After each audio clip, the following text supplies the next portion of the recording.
Consider this question. AB is a straight line and CD is a straight line.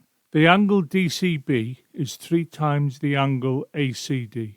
Calculate the size of both angles. Let's have a look at this on the next slide. Angle ACD plus angle DCB will equal 180 degrees because they're on a straight line. Let x equal angle ACD. Therefore, we can write down that angle DCB is 3x because it's 3 times bigger as outlined in the question.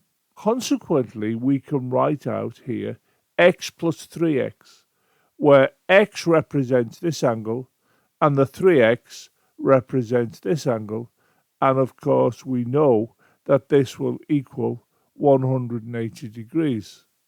If we add these up, we get 4x and we bring the 180 down. If I now divide both sides by 4, it'll cancel down and it'll give us x, and of course 4 into 4 goes once and 4 into 180 goes 45 times.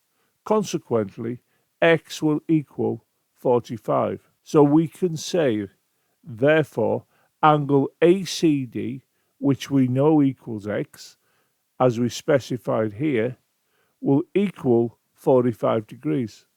So I write here 45 degrees. The other angle, angle DCB, we know is 3x, so this becomes 3 times 45, which is equal to 135. And 135 is what I write here, because that is the angle. Now, if I was to add up this 135 to this 45, we get 180. So you can see I've checked my own workings.